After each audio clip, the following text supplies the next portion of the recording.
Venerable Longpo Sir, I am curious as to why Thailand, a country made up mainly of Buddhists, and Buddhism provides so many valuable teachings, has not caught up with the economic growth of other Western countries.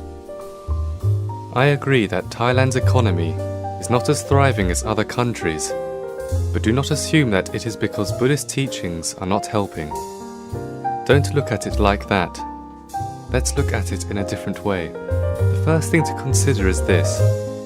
If Thai people who consider themselves Buddhists were to be called out and asked to tell the life's history of the Lord Buddha, only a few will be able to tell it thoroughly and correctly from the day of his birth until the day he entered Nirvana.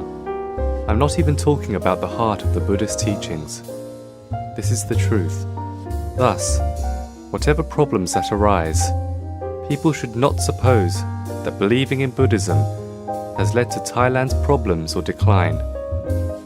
Instead, we must say that Thai people, even when they're calling themselves Buddhists, have insufficient knowledge of the Buddha's teachings.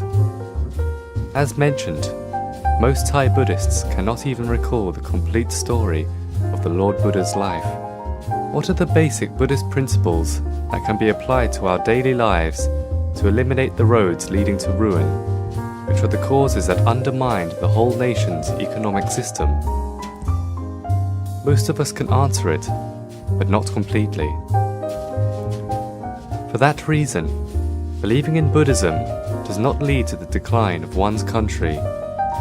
The problems in Thailand are not related to Buddhism in any respect. Thai people are Buddhists only on paper. They've checked the box for Buddhism to indicate their religious affiliation, but they've never really known what Lord Buddha taught.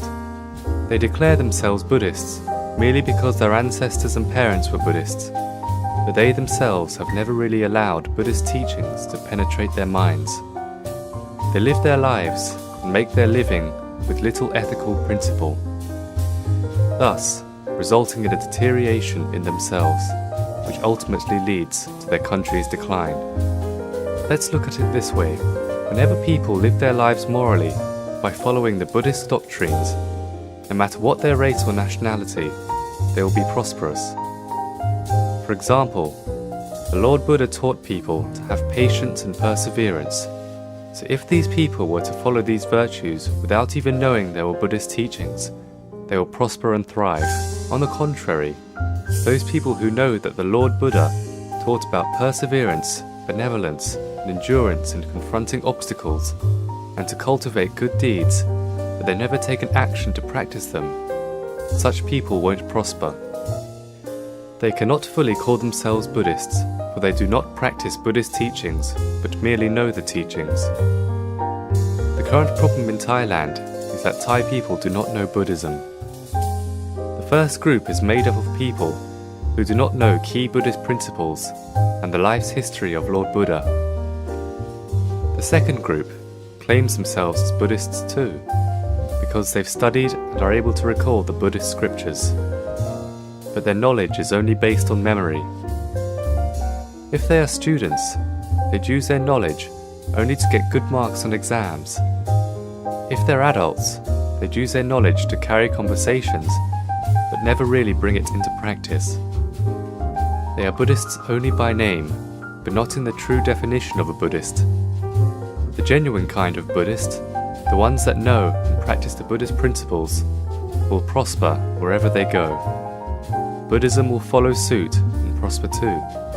Even better are those Buddhists who know, practice, teach, and encourage others to learn and practice the Buddhist teachings too. This is the most special kind of Buddhist.